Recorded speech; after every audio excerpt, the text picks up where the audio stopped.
अब हम बात करें अगर पब्लिक स्पीकिंग की, जो कि हमारी बात का मेन मुद्दा है।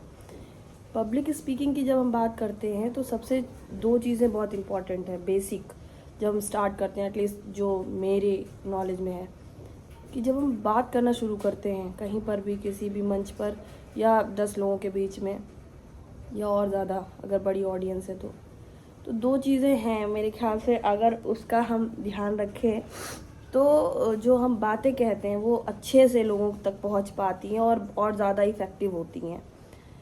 तो एक बेसिक चीज़ तो ये है कि हम जब बात करें तो हमारी आवाज़ जो है वो बिल्कुल क्लियर होनी चाहिए, क्रिस्टल क्लियर। मतलब उस आवाज़ में एक फर्मनेस होनी चाहिए, एक स्थिरता होनी चाहिए, दृढ़ता होनी चाहिए जब हम बात करते हैं तो, ताकि हमारे जो शब्द निकले वो बहुत ही स्पष्ट होने चाहिए, सुनने वाले के कान तक पहुँचे, कान के ज़रिए हृदय तक पहुँचे। तो बात एकदम स्पष्ट हो, आवाज़ स्पष्ट हो, शब्द स्थिर हो, स्पष्ट हो। ये नहीं कि हम बात कर रहे हैं तो फिर कभी चौंक के कुछ बोल दिया, कभी कुछ बोल दिया, नहीं।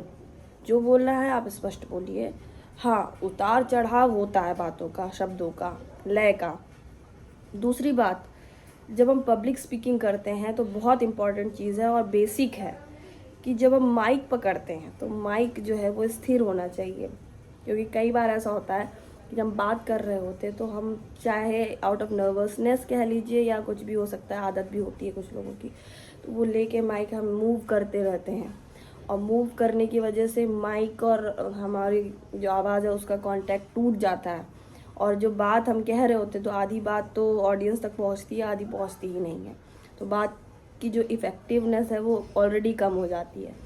तो ये चीज़ है कि जब हम बात करें पब्लिक स्पीकिंग में पर्टिकुलरली, जब हम बात करें तो माइक जो है वो उस पर कंट्रोल हमारा होना चाहिए। आप दोनों हाथ से पकड़ सकते हैं, एक हाथ से पकड़ सकते हैं। माइक स्थिर होना चाहिए, हम खुद भी स्थिर होने चाहिए। क्योंकि अगर हम बात करते समय अगर ऐसे ऐसे मूव कर रहे हैं या माइक मूव कर रहा है तो बात जो है उस बात में और ऑडियंस के बीच में एक डिस्कनेक्ट हो जाता है और बात जो है वो वहाँ तक सही से पहुँच नहीं पाती है। जो हम बात कह रहे होते हो उसकी जो इफ़ेक्टिवनेस है, इफ़ेक्ट है, वो बहुत कम हो जाता है। तो अगर ये दो बेसिक चीज़ों को हम प्राइमरीली पहले प्राथमिक रूप से अगर हम इसको इम्पोर्टेंस दें, बहुत कम हो जाता है। तो अगर ये दो बेसिक चीज़ों को हम प्राइमरीली पहले प्राथमिक रूप से अगर हम इसको इम्पोर्टेंस देंगे तो हमारी जो पब्लिक स्पीकिंग है, कहीं पर भी बात करते हैं तो बहुत इफ़ेक्टिव हो जाएगी।